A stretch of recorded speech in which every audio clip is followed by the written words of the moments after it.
Hi all, this is Chris. About 6 months ago, I did a review of our then pretty brand new Volkswagen ID Buzz 2025 first edition in a super sexy two-tone white and orange paint job. It's about 6 months later. We've had the car for all in about 8 months now. We've done about 12,500 miles in it.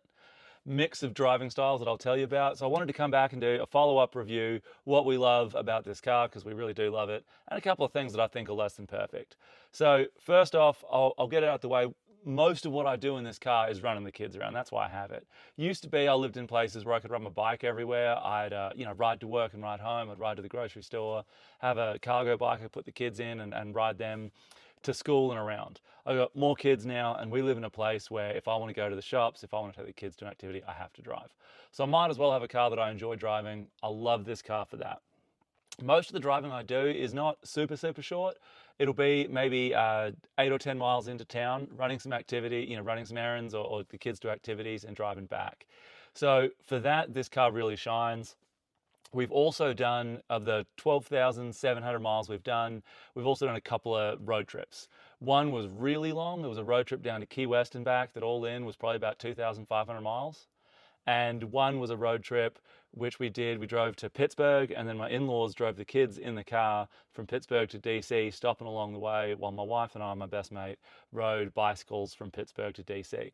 So a lot of that was highway driving as well. The trip to Key West and back was really highway driving heavy. The trip Pittsburgh to Pittsburgh to DC and back to Virginia, a lot of highway driving with some mixed in sort of rural roads country driving. So I feel like I've got a good handle on what is great about this car, and along the way a few quirks have come up. So let me run through what we love about it first. One, I'm just going to say it, this car is cool, right? You can't go anywhere in this car without people looking at it everywhere we go. Road trips, right, driving into town. If I pull up into a parking lot, almost every single time someone will say something to me. Now, that's not why I got the car, and sometimes you just want to get into the shops, right? But I think it goes to show this car has a lot of appeal. It looks cool. It puts a smile on your face to drive. People will drive next to me on the highway or stop next to me in traffic and wave. They'll want me to roll down my window to talk to me about it while we're sitting in traffic together. And I get it. It looks cool. It's cool. It's a remake of a classic, really classic, iconic car. It probably doesn't have the cool factor of a classic Volkswagen bus, but it definitely has something. It has a lot, right? So it's a blast to drive. It handles a dream. We live on some country roads, bit of twists and turns. I don't speed, but you're driving 45 miles an hour on a twisty road.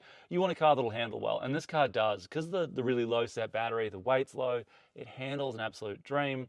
It gets off the line easy. You've got immediately available torque from the moment you start putting your foot on the accelerator all the way through. So it's smooth. It's not surprising. You don't have to get it to the point where all of a sudden it decides to pick up. It will go pretty much as fast as you want it to from a dead stop up to highway speeds, right? So when you're on the highway and you want to change lanes, you put your foot down and it really smoothly gives you the power you need to change lanes into, inner traffic, get up where you're going, bam. So honestly, it's pleasant to drive for that reason. It handles so well, the power is immediately available. It makes you feel secure, it makes you feel in control. It's not surprising. I do a lot of driving with kids in the car, and to have that much control over how you're driving really does make you feel safe and secure. I love that about it. To get kids in and out of the car, a dream. These, the rear doors pop open super easy when I'm picking kids up from school. You press the button, the door will pop open. Obviously, it's in the garage right now, but so when I'm picking the kids up from school, you're in a pickup line. Bam. Really easy to press the button, the door pops open, kids can climb in.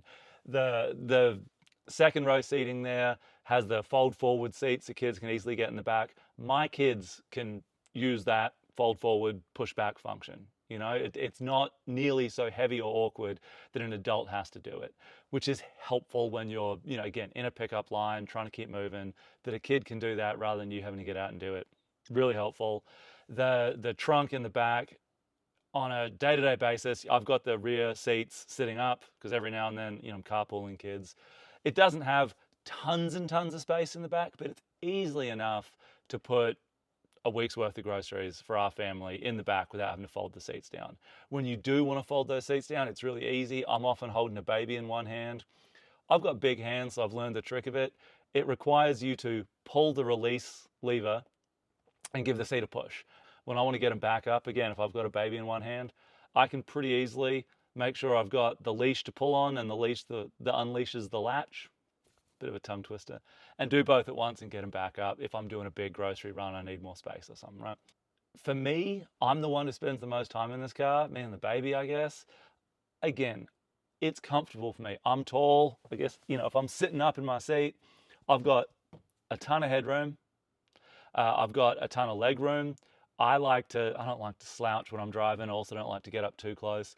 And the car really easily gets me into a very comfy driving position.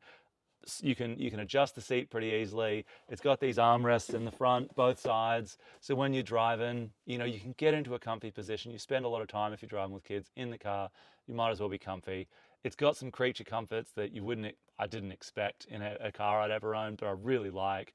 So you can put a massage function on the driver's chair and the front passenger chair, which is really nice. I'll get in the car sometimes, my back starts hurting, and I think, you know what, I deserve it. Put on the massage function.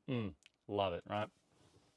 So those things I really like about it. It's comfortable, I fit easily, the kids fit easily. It's really easy to get other stuff in. I've got up here, most of the time when I'm driving, it's me, the baby, and kids. So I'll often, for convenience, I'll put a few things up in the front. I've got this backpack carrier for the baby sitting here. Really easy for me to get my huge diaper bag right behind my chair, between me, underneath the baby seat there. There's a ton of leg room for the kids. The kids jump in with their backpacks. They're not piling up, you know what I mean? They put their backpacks down there really easily. 2 backpacks, my diaper bag, maybe something else I've got. Everyone fits really easily. So I love that about it. I think it's pretty intuitive to sort of fit in, to look around. It makes driving itself a pleasant experience, which I like. So that's, for the day-to-day driving, I think it's great. Tons of cargo space. You feel secure and safe, comfortable to drive in. Road trips have also gone really well for us. You get less efficiency when you're doing highway speeds in an EV, just generally. You don't get that sort of benefit of highway speeds that you get from a combustion engine. So long-term, our efficiency in the car is hovering right around 3 miles to the kilowatt hour. I think a lot of that has been influenced by those 2 big road trips we did. About a third, about 25 to 30%, let's say, of our driving has been those road trips. And I can tell you now, that road trip we did to Key West and back, driving 70, 75 miles down the highway, our efficiency, it was down around 2.5, sometimes 2.3 miles to the kilowatt hour, which is not great. Now, daily driving, when I'm driving into town and I've got hills that I can get some regen braking going down, not too trafficy, so I can bleed off a little speed as I go up the hill. So I'm not, trying to maintain a really high speed, but I let the car slow down a little bit. And then I, gain a little speed on the downhill, use a little regen braking. I can pretty easily get 3.3, 3.4. Sometimes I'll pull in somewhere and I've got 3.7 miles to the kilowatt hour. So efficiency, I think, in this car is definitely not as good as a smaller EV, but it's a 7-seat minivan. You're not going to get that, right? It's not purely designed to go as far as it possibly can. It's designed to be comfortable carrying 7 people, and it does that. Daily driving, it works really well for us. I cannot tell you how much I love never going to the gas station, right? For daily driving, about every 3 days probably, I just plug the car in here in my garage when I pull in. By the time I get up in the morning, it's charged to 80% and I'm good to go for another 3 or 4 days. So those are the real big things I love about it. I guess, it behooves me to talk about some stuff that I don't love about it. So one, there's a couple of, just to me, it seems like design oversights, I guess. The car has some pretty neat haptic touch controls. Here on the steering wheel, like a lot of modern cars, you can click through how you want your display to look. You can control some things like steering wheel heater, right?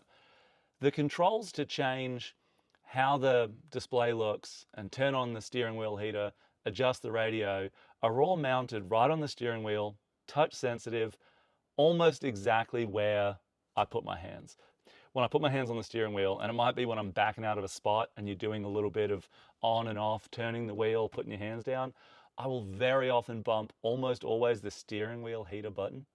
Having those buttons more thoughtfully placed seems like a pretty easy thing to do. And I feel like it's a pretty big oversight to have touch sensitive buttons in a place where you're frequently touching the steering wheel. I'm not crazy, right? The same applies for the power window buttons. Up front, to keep minimize the number of buttons you got. On the driver's side, there are 2 buttons for the window. Those 2 buttons control front and back, right? And the way they do that is they've got another button called rear. So you push your power window button, your front window goes open and closed, or you press rear and it controls the windows in the back. That touch sensitive rear button is really close to the power window buttons. So again, very often when I'm going to roll up my window, roll down my window, I'm driving. I don't want to look down when I'm doing it, right? So I'll reach over there and I'll not realize I've bumped the rear button. I go to roll down my window, roll down the rear window. I think, oh heck, I've got to roll that window back up. And I'll try to roll it up and somehow I've bumped that button again and now my front window's there. So it takes me 3 or 4 tries to make sure that I'm controlling the window I want. It just seems like a design oversight. It seems like it wouldn't have been that hard to play around, drive the car a little bit and realize that those controls are just too close together. Maybe all the engineers have really slender fingers. I don't know. The sort of display up here is, I think, mostly great.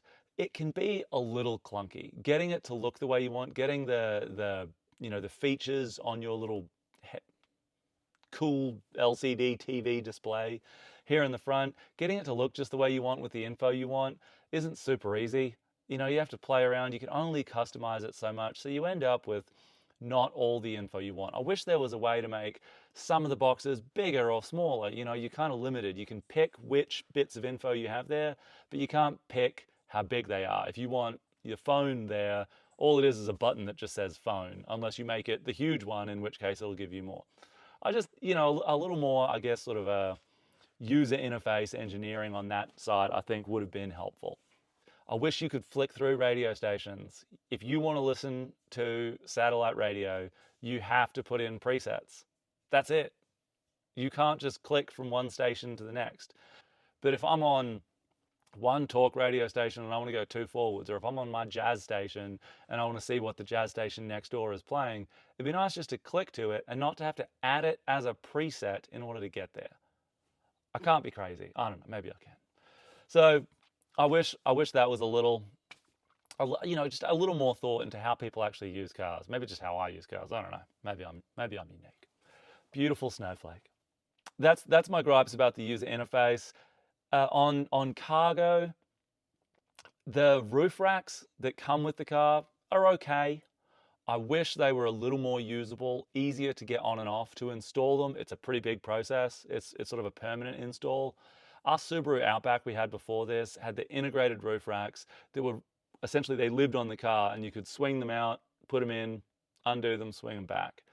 I don't need exactly that, especially when you're trying to have these nice lines on the car. But for a car that's, again, a throwback to something that was a camper van that's meant to be multi-purpose, modular in a sense, I wish the roof racks were easier to take on and off. A quick release system, perhaps an integrated system, some way of integrating those roof racks or integrating a system to get them on and off more easily. That is especially important because my number one gripe about this car is the absence of a hitch receiver. When we spoke to the dealer about this car, we said, will it come with a hitch receiver? And we were told, yes, if it's not installed when it comes in, we'll be able to put one on for you. It came in, no hitch receiver. We asked if there was one available. There was not. We've had this car for 8 months now. There is still not a Volkswagen OEM hitch receiver available. And Volkswagen seems trolling me with this. When I went to the dealer for the regular service, they had the big poster boards advertising the ID Buzz, pictures of people towing things behind it, right? You go to the Volkswagen OEM parts website or what accessories for your Buzz website, they list hitch mount bike racks. They list a cargo carrier. They have a tow package, bag of tow stuff. They've got a little end cap for a hitch receiver. And according to them, all of it fits your buzz. But there's no hitch receiver. There's no hitch receiver listed there. I can buy all the bike racks I want. If I don't have a hitch receiver to slot it into, it does not work with my car. Volkswagen must have taken years to design this car. Surely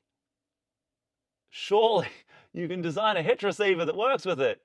The fact that they've brought it to market as a multi-purpose camping go anywhere vehicle without a hitch receiver is crazy to me. So I'm just going to put it out there. Maybe if this gets enough views, Volkswagen will catch word. But that's a big complaint I have. It is my number one complaint about this car is no hitch receiver. It is killing me. I would love to be able to tow stuff behind this car. That's my number one gripe. Everything else, you know, finicky little controls you have to get used to. They annoy me sometimes. Okay. Other than that, love it. Love the car. 12,500 miles in, loving it. If people have any questions, there were a fair number of questions on the last video I did, so feel free to add your questions. I'd love to hear them. If you've got your own experience with one of these or with another EV that you think might be relevant, post it in the comments. I'd love to hear about it. If you've got a line on the hitch receiver department at Volkswagen, man, you put them in touch with me because I got complaints. Other than that, though, perfect.